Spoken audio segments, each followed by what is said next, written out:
En vandretur for at komme ned til dig. Det ser sgu også lidt varmt ud. Man skal yde, før man kan nyde. Er det ikke det, de siger? Man skal da altid nyde. Derfor jeg har nydelse med. Men jeg har sgu hygge med. Det er fandme frækt.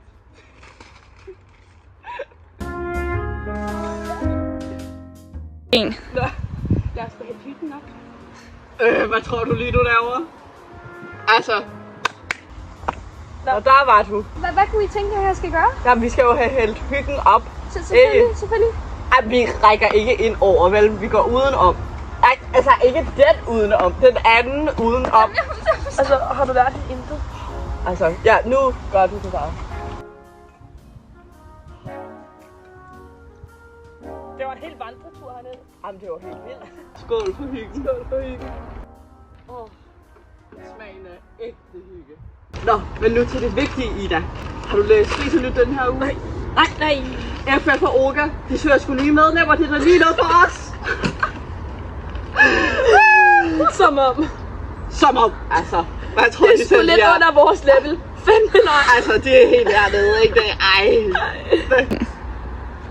Men se der, hyggeudvalget syder fandme også medlemmer. Nej. Det kan vi jo godt glemme af. Nej da. Nej. Det er da fantastisk.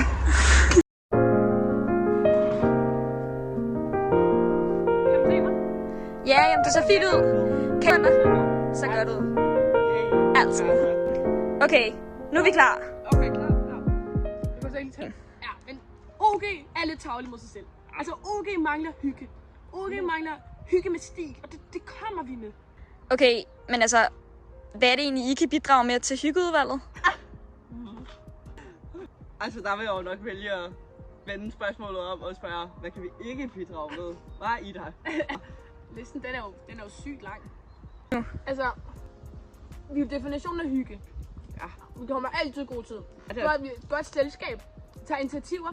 Vi er klar på alle idéerne, der er. Vi kommer rydder med. op. Vi er klar til at blive rigtig beskidte, ikke?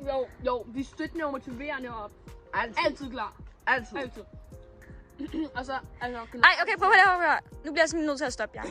Altså, hvornår har I nogensinde gjort noget selv?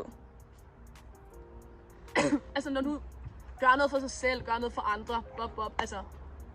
I bund og grund er det vel det samme, altså tit. Okay, ja, det er rigtig fint, men altså, hvorfor går I så overhovedet med i hyggeudvalget? Nå, men hyggeudvalget, det er jo en helt anden snak. Det skulle du da have startet med at sige. Der gør vi jo kun noget for andre af skolen, OG. Men altså, det er i hvert fald, jeg er helt overbevist om, at jeg er en hyggelig fætter, og altså, du er en overdrevet hyggelig onkel. Ja, men en ting er sikkert i hvert fald, det er, at vi hygger med stil. Ikke gamle dreng, altså.